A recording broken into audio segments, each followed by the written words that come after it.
দীঘার জগন্নাথ মন্দিরে সরকারি অনুদান, মুখ্যমন্ত্রীকে শুভেচ্ছা রাধারমণ দাসের। রাত পোহালেই রথযাত্রা উৎসব, জোর কদমে চলছে শেষ মুহূর্তের প্রস্তুতি।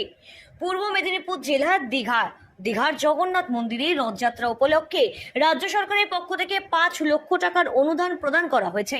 আর এই অনুদানকে স্বাগত জানিয়ে মুখ্যমন্ত্রীকে ধন্যবাদ আর শুভেচ্ছা জানিয়েছেন ইসকনের মুখপাত্র রাধারমণ দাস। এর পাশাপাশি তিনি এই রথযাত্রার দিন অনুষ্ঠিত হতে চলা রথযাত্রাকে কেন্দ্র করে একাধিক যেই গুরুত্বপূর্ণ পরিকল্পনা রয়েছে সেগুলোও জানান। তিনি বলেন, জগন্নাথ দেবের রথযাত্রা ধর্মীয় এবং সাংস্কৃতিক ঐতিহ্যের এক মহোৎসব।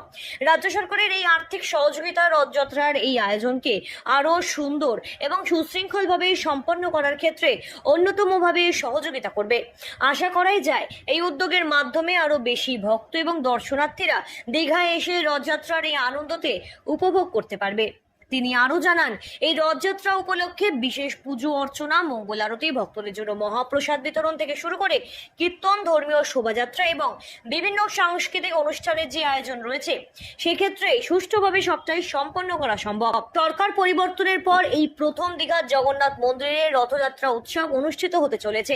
তাই এবছরের রথযাত্রাকে ঘিরে ভক্তদের মধ্যে বাড়তি উৎসাহ এবং উচ্ছ্বাস রয়েছে ব্যাপকভাবে। ভক্ত এবং দর্শনার্থীদের শান্তিপূর্ণ এবং সুশৃঙ্খলভাবে রথযাত্রায় যাতে অংশগ্রহণ করা যায় সে বিষয়ে আহ্বান জানিয়েছেন তিনি। দীঘার জগন্নাথ মন্দিরে অনুষ্ঠিত হতে চলা এই রথযাত্রাকে ঘিরে ইতিমধ্যেই জোর কদমে প্রস্তুতি চলছে।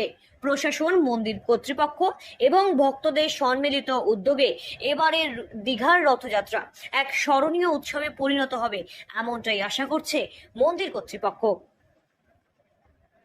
ব্যুরো রিপোর্ট, সঠিক বার্তা।